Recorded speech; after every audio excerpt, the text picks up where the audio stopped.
Hello दोस्तों। तो आज मैं लेकर के आया हूँ नेम वर्ब। नेम नेम एक ऐसा शब्द है जिसका हिंदी मीनिंग होता है नाम। जब इसका यूज नाउन के रूप में किया जाता है तो लेकिन ये वर्ब का भी काम करता है। तो इस वीडियो को शुरू करने से पहले मैं आप लोगों को बतला दूं कि इस वीडियो में आप लोग क्या सीखेंगे।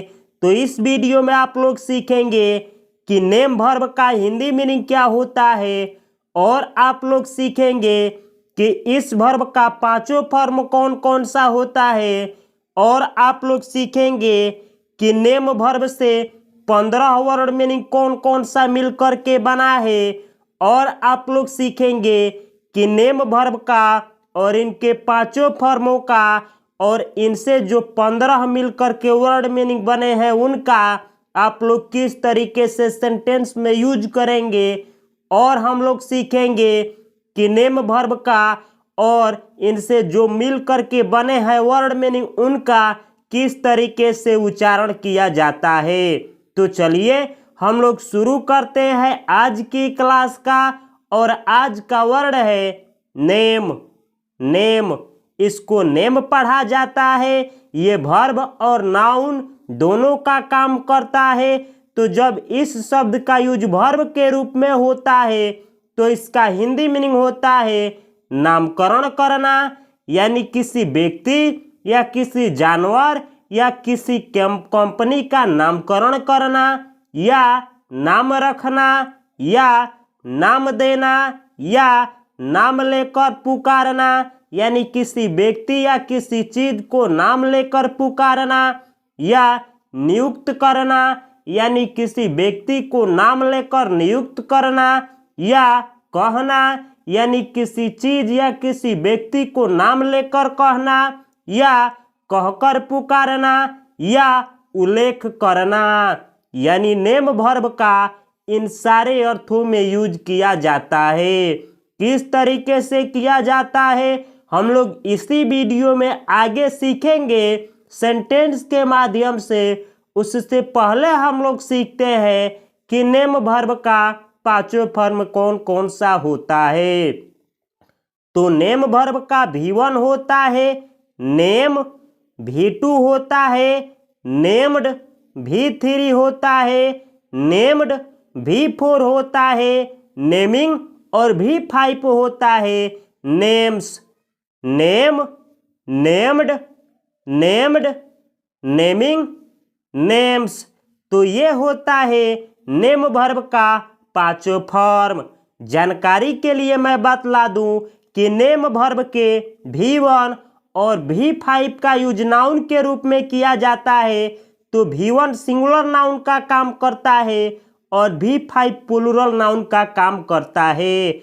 और दुनिया का कोई भी वर्ब हो जिसके 5 फॉर्म होते हैं तो उनके V1 और V5 का यूज प्रेजेंट इंडेफिनिट टेंस में किया जाता है। प्रेजेंट इंडेफिनिट टेंस में अगर सब्जेक्ट आपका सिंगुलर हो तो सिंगुलर सब्जेक्ट के साथ V5 का यूज होता है, और सब्जेक्ट अगर प्लूरल हो तो उनके साथ V1 का यूज किया जाता है। और पास्ट इंडेफिनिट टेंस में चाहे आपका सब्जेक्ट सिंगुलर हो या प्लूरल हो दोनों के साथ V2 का यूज किया जाता है। और परफेक्ट टेंस में और पैसिव वॉइस वाले सेंटेंस में वर्ब के तीसरे फॉर्म का यूज किया जाता है।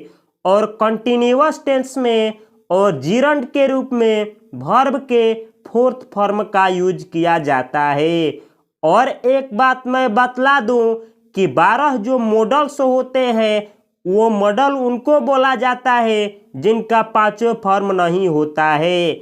यानी ऐसा वर्ब जिसका एक फॉर्म हो, यानी जिसका 5 फॉर्म ना हो तो उसको बोला जाता है मॉडल वर्ब। और मॉडल वर्ब 12 होते हैं, उनके ऊपर मैं एक ऑलरेडी वीडियो बना चुका हूं।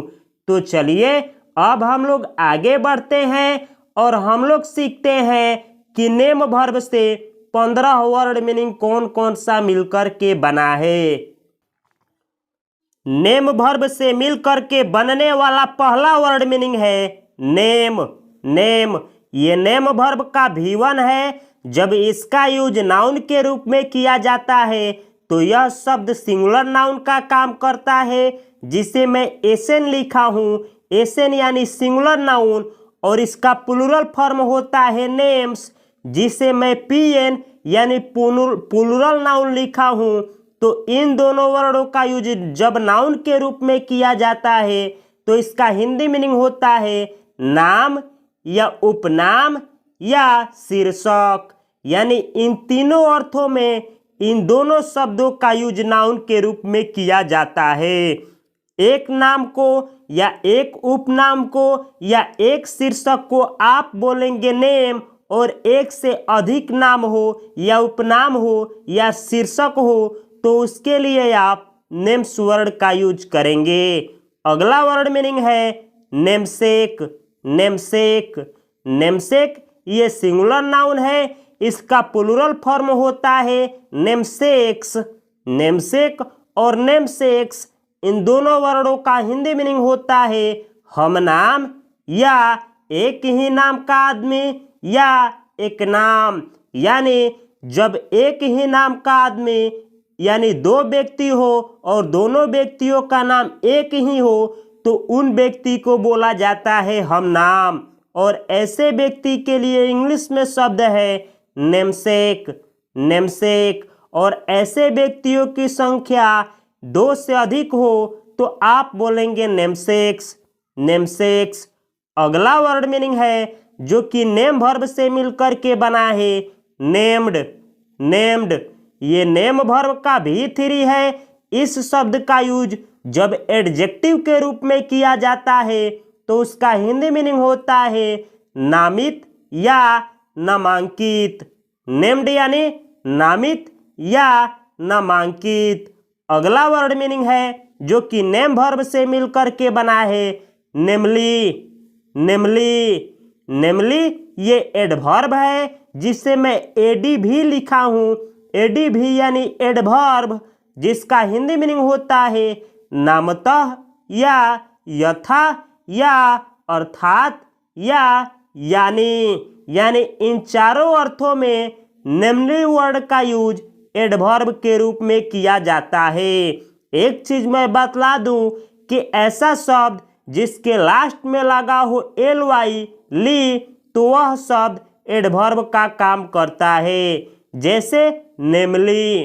अगला वर्ड मीनिंग है जो कि नेम वर्ब से मिलकर के बना है, जिसका स्पोकन और रिटेन दोनों में जमकर के यूज किया जाता है। तो अगला वर्ड है नेमलेस।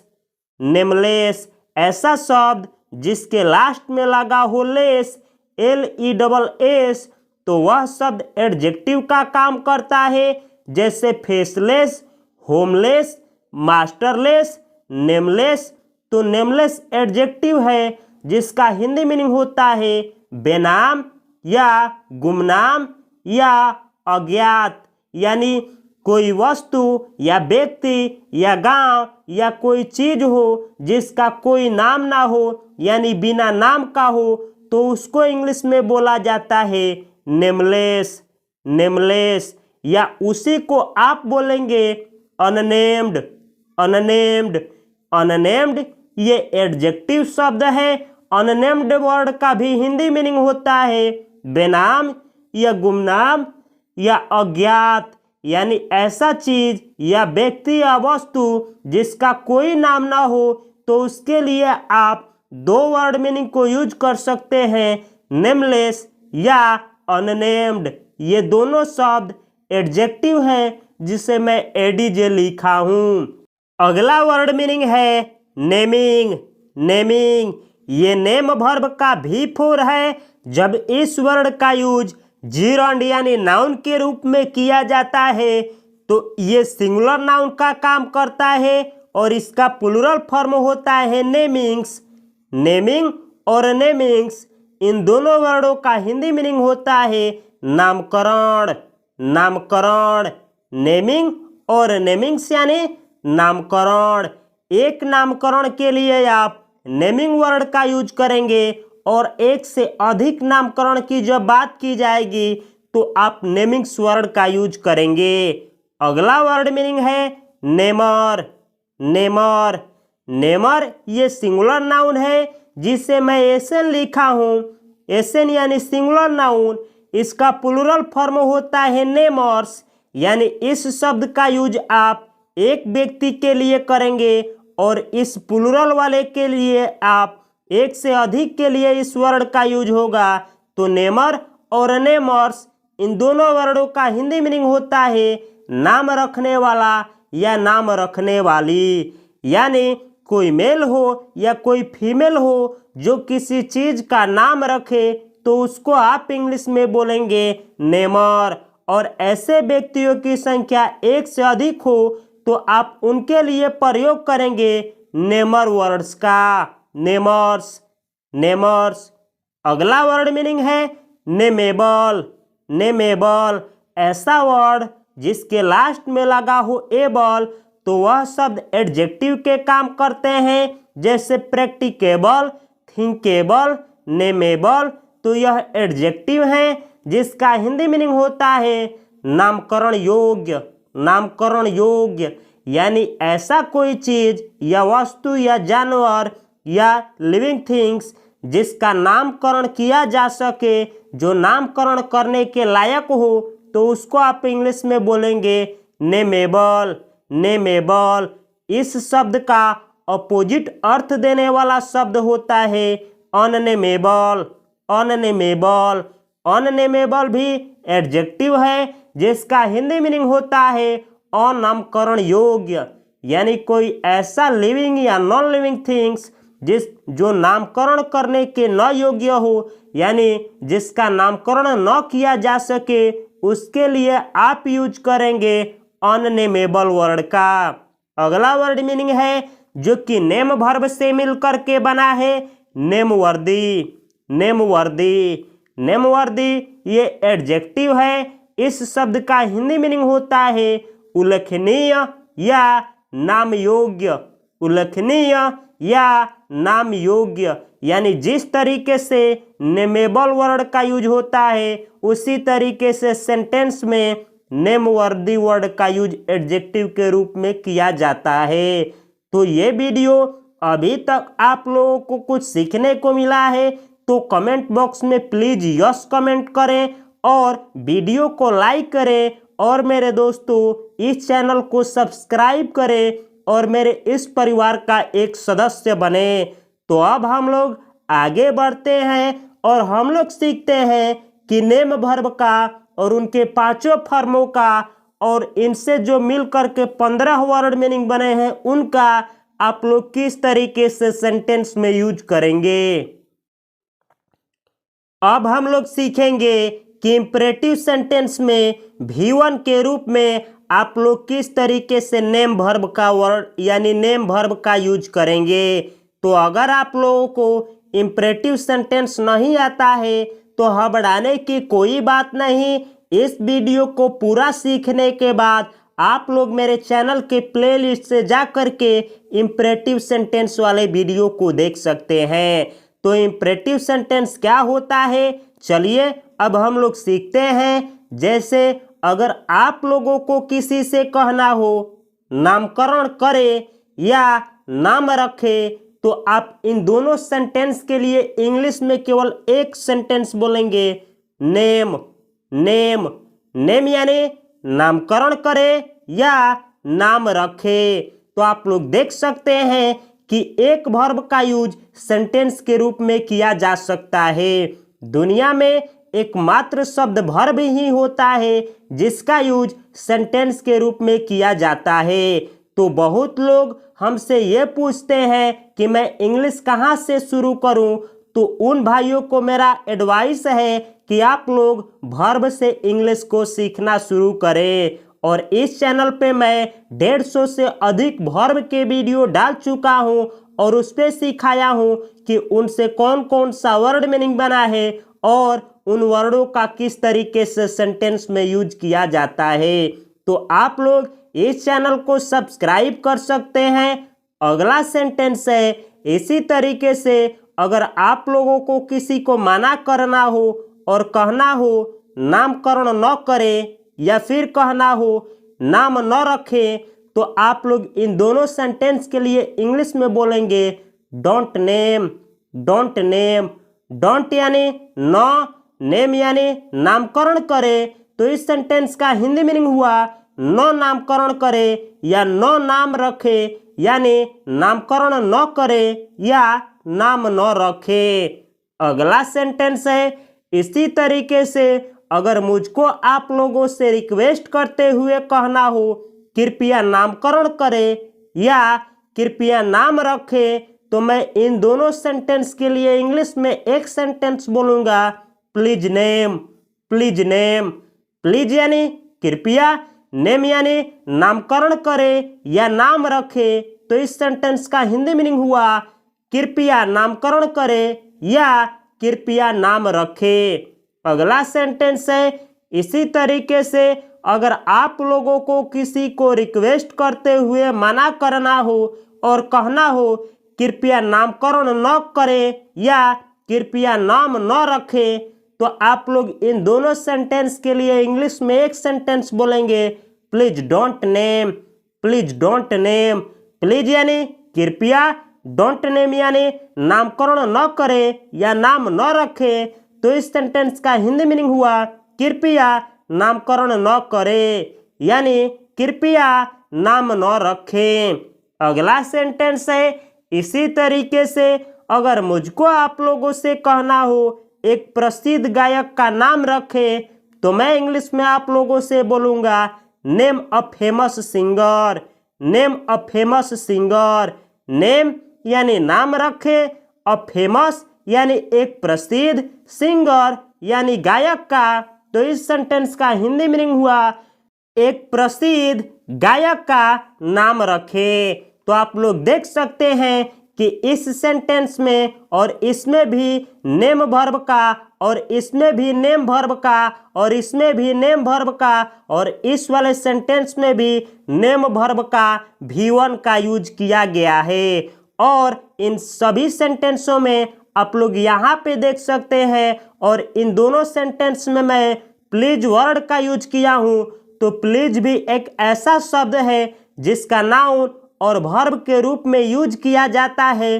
तो आप लोग प्लीज वर्ब वाले वीडियो को देख सकते हैं और प्लीज वर्ब का किस तरीके से यूज किया जाता है आप लोग सीख सकते हैं, क्योंकि प्लीज एक ऐसा वर्ड है जिसका स्पोकन और रिटन में सबसे ज़्यादा यूज किया जाता है। अगला सेंटेंस है अगर मुझको आप लोगों से कहना हो इंद्रधनुष का एक रंग का नाम रखे, यानी इंद्रधनुष में बहुत सारे रंग होते हैं और मुझको कहना हो कि इंद्रधनुष का एक रंग का नाम रखे, तो मैं इंग्लिश में बोलूँगा आप लोगों से name a colour of the rainbow, name a colour of the rainbow. Name यानी नाम रखे, अ यानी एक, कलर यानी रंग, ऑफ यानी का, द रेनबो यानी इंद्रधनुष का, तो इस सेंटेंस का हिंदी मीनिंग हुआ इंद्रधनुष का एक कलर का नाम रखे। तो इस सेंटेंस में मैं नेम वर्ब का V1 का यूज किया हूँ। और यह जो शब्द है रेनबो, यह रेन वर्ब से मिलकर के बना है। तो अगर आप लोग रेन वर्ब वाले वीडियो को नहीं देखे हैं तो इस वीडियो के बाद आप लोग देख सकते हैं, जिसका हिंदी मीनिंग होता है बारिश यानी वर्षा होना। रेन यानी बारिश या वर्षा होना। इस शब्द से बहुत सारे स्पोकन में यूज किए जाने वाले वर्ड मीनिंग मिलकर के बना है। अब हम लोग आगे बढ़ते हैं और हम लोग सीखते हैं कि आप लोग किस तरीके से प्रेजेंट इंडेफिनिट टेंस में V1 और V5 का यूज करेंगे। जैसे कि मैं पहले बोला था कि दुनिया का कोई भी वर्ब हो उसके V1 और V5 का यूज प्रेजेंट इंडेफिनिट टेंस में किया जाता है। तो चलिए अब हम लोग सीखेंगे कि नेम वर्ब का V1 और V5 का यूज आप लोग किस तरीके से प्रेजेंट इंडेफिनिट टेंस में करेंगे। जैसे मुझको आप लोगों से कहना हो उसने अपने बिल्ली का नाम फ्लफी रखी है, तो मैं इंग्लिश में बोलूँगा सी नेम्स हर कैट फ्लफी, सी नेम्स हर कैट फ्लफी। सी नेम्स हर कैट यानी वह अपने बिल्ली का नाम रखती है फ्लफी यानी फ्लफी। तो इस सेंटेंस का हिंदी मीनिंग हुआ वह अपने बिल्ली का नाम फ्लफी रखती है। तो इस सेंटेंस में मैं नेम वर्ब का V5 का यूज किया हूं क्योंकि सब्जेक्ट आपका सिंगुलर है। अगला सेंटेंस है इसी तरीके से मुझको अगर आप लोगों से कहना हो वे अपनी बेटी का नाम लिली रखती है तो मैं इंग्लिश में बोलूंगा they name their daughter Lily. They name their daughter Lily. They name their daughter यानी वे अपने बेटी का नाम रखती है लिली यानी लिली। तो इस सेंटेंस का हिंदी मीनिंग हुआ वे अपनी बेटी का नाम लिली रखती है। तो इस सेंटेंस में मैं नेम वर्ब का V1 का यूज किया हूं क्योंकि सब्जेक्ट आपका प्लूरल है।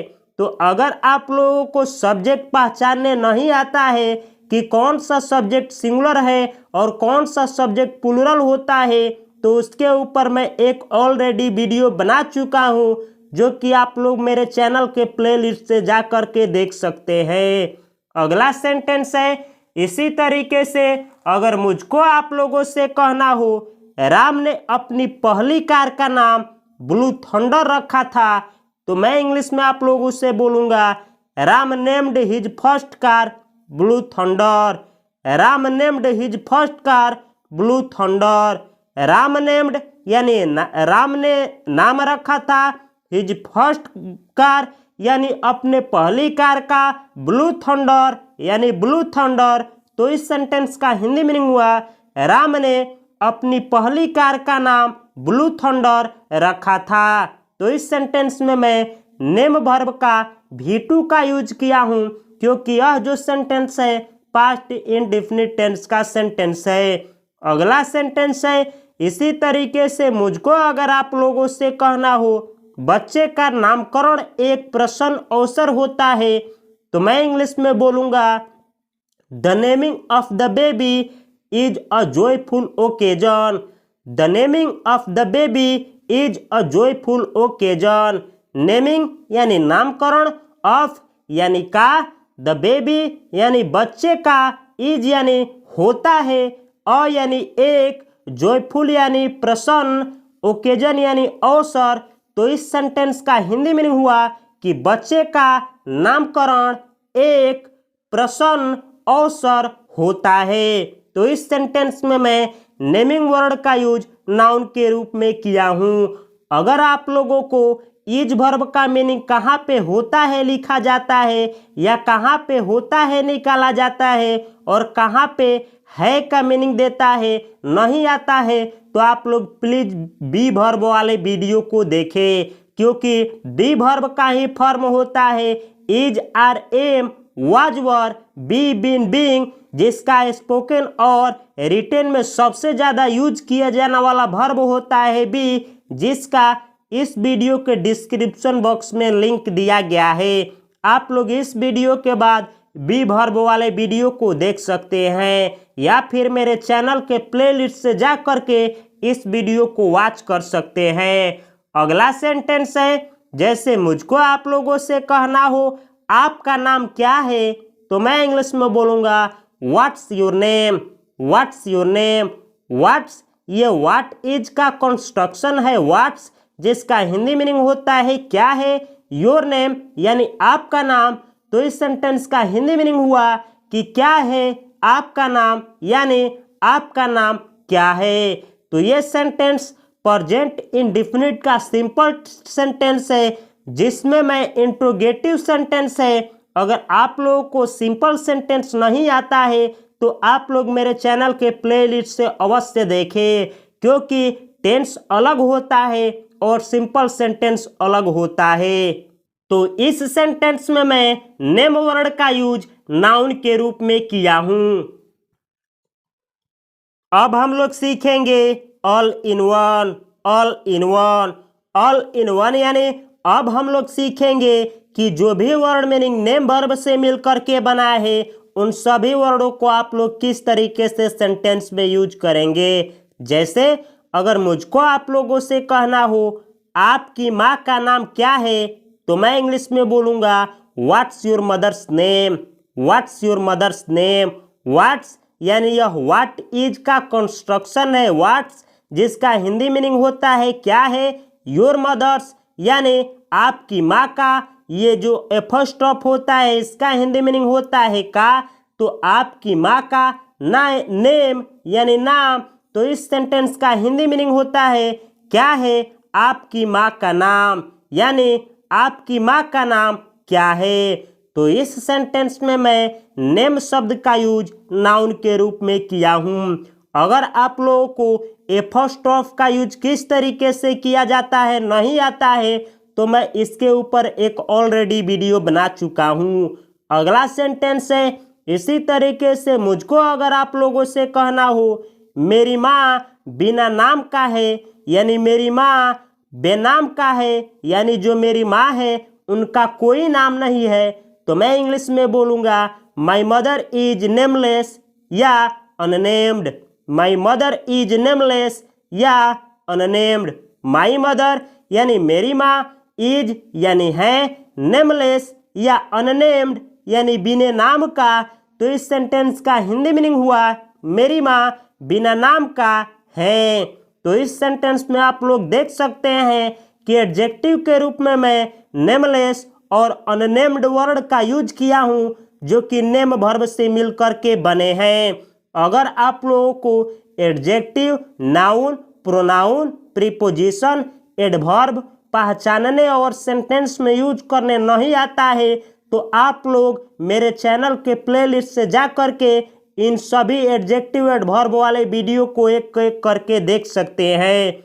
अगला सेंटेंस है, अगर मुझको आप लोगों से कहना हो आप एक नामकरण करता है, यानी आप एक नाम रखने वाले व्यक्ति हैं, तो मैं इंग्लिश में बोलूँगा you are a namer, you are a namer. You are यानी आप हैं, अ यानी एक, नेमर यानी नामकरण करता यानी नाम रखने वाला, तो इस सेंटेंस का हिंदी मीनिंग हुआ आप एक नामकरण करता है। तो इस सेंटेंस में मैं नेमर वर्ड का यूज नाउन के रूप में किया हूँ जो कि नेम वर्ब से मिलकर के बना है।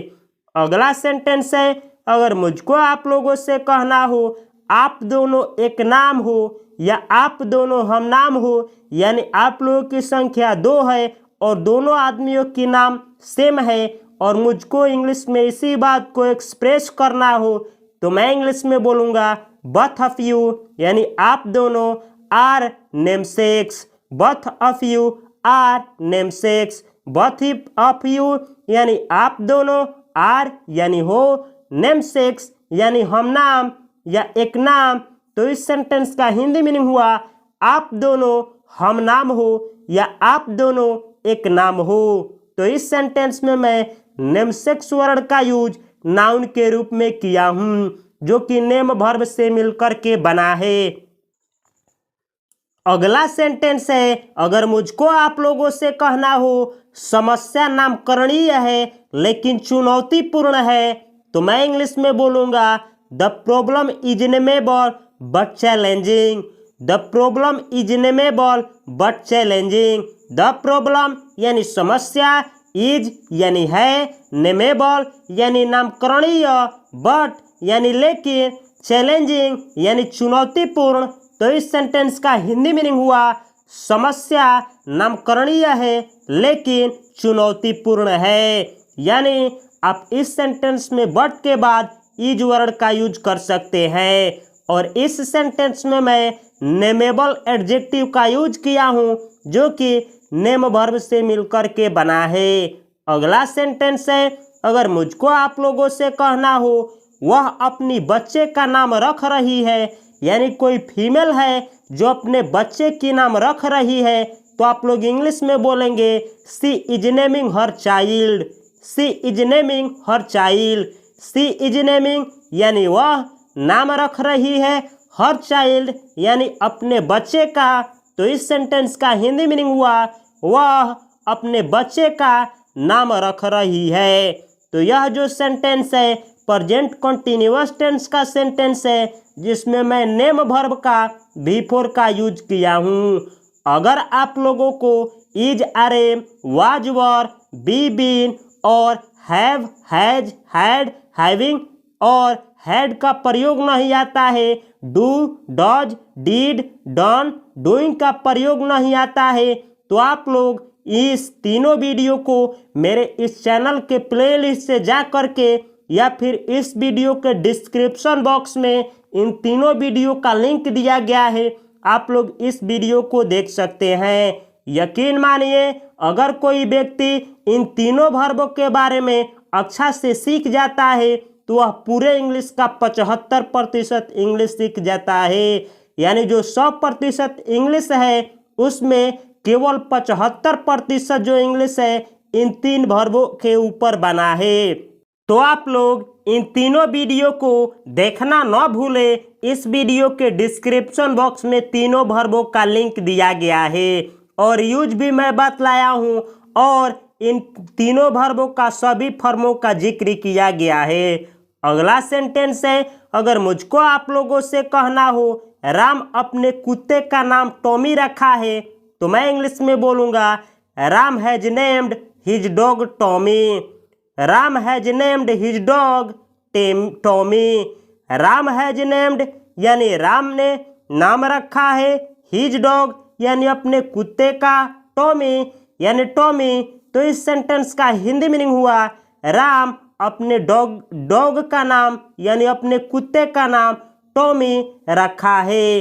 तो इस सेंटेंस में मैं नेम वर्ब का भी 3 का यूज किया हूँ क्योंकि यह जो सेंटेंस है प्रेजेंट परफेक्ट टेंस का सेंटेंस है। अगला सेंटेंस है जो कि मैं आप लोगों को HW यानी होमवर्क के रूप में दे रहा हूँ। सेंटेंस है आपका, कंपनी ने कलम का नाम लिखो फेंको रखा है। कंपनी ने कलम का नाम लिखो फेंको रखा है। यह सेंटेंस प्रेजेंट परफेक्ट टेंस का सेंटेंस है। इस सेंटेंस को आप लोगों को कमेंट बॉक्स में इंग्लिश में कमेंट करना है। देखता हूं मैं कि कौन सा मेरा ऑडियंस है जो इस सेंटेंस को इंग्लिश में करेक्ट बना पा रहा है। कृपया आप अपना नाम और पता इस सेंटेंस के साथ अवश्य लिखें ताकि मैं ये जान पाऊं कि मेरे कौन सा दोस्त लोग हैं जो इस सेंटेंस को इंग्लिश में करेक्ट आंसर देने में सक्षम हैं। तो अगर आप लोगों को इस वीडियो से कुछ भी सीखने को मिला है तो प्लीज़ अपने इस भाई का सहयोग करें और इस चैनल को प्लीज़ सब्सक्राइब करें, लाइक करें और अपने एक न एक दोस्तों के साथ या एक न एक ग्रुप में अवश्य शेयर करें और साथ में कमेंट करें कि अगला वीडियो मैं किस वर्ब के ऊपर लेकर के आऊं। मिलता हूं मैं अगले वीडियो में अगले वर्ब के साथ। तब तक के लिए आप लोगों को और आप लोग की पूरे परिवार को मेरी तरफ से हार्दिक शुभकामनाएं। नमस्कार, जय हिंद।